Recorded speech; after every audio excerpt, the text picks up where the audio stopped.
And the first thing I want you to know is that you have to lead by example.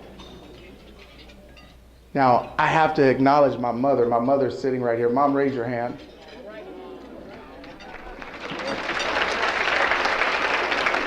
What's interesting about my mother is that she's a person, she was a youth pastor, and now she's an associate pastor, but what I love about her is that she leads by example. And what I mean by that is that it's not always easy when you're leading by example. There's things that you want to do, but you have conflicts. And I'm going to tell you, my mother was the Sunday school teacher when I was younger, and she taught a lesson on forgiveness. And she told us that, we needed to learn to forgive, and she told all the parents that we have to forgive as Jesus forgave. And so you know what my mother did? She gave every child in there a coupon for a free forgiveness. And she told everybody in the church, she said, now you honor this coupon because you have to forgive as Jesus forgave. And so I thought that was noble, but I really didn't know what it meant. I just took the coupon. And then one day my brother and I was playing football in the house. And she had her favorite statues on the TV. We had one of those big console TVs.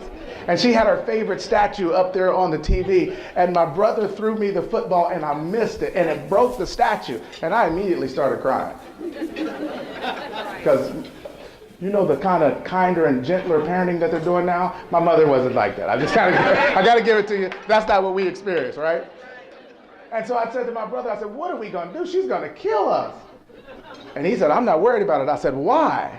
He said, because I'm going to use my free forgiveness. And I thought to myself, now wait a minute. Is that going to work? And so my brother said, we ain't even going to clean it up. We're just going to let her know it's there. We're just going to tell her what happened. And so I said, okay, Lord, if you're up there and this really works, please let it work. And so my mother came in, and she always looked. We had one of those big console TVs, and she just looked, she just glanced. She said, what in the world?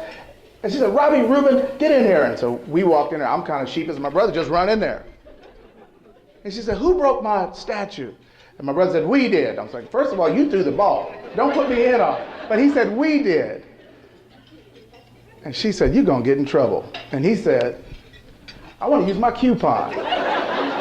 And her hands were shaking. They were shaking.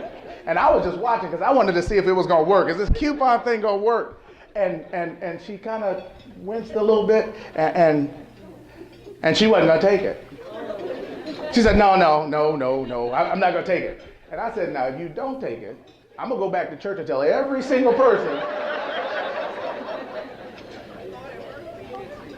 And then I didn't pull out my coupon. She said, well, then you're in trouble. I said, well, let me use my coupon. What I like about my mother is she doesn't just talk about it. She is about it. And we need people in the community right now to be the example and to lead by excellence. She stands up and she stands by her word. And what I like about the Links organization is it's ladies that are standing by their word. They say they're linked in friendship and connected through service, but it's not just what they talk about, it's what they are about.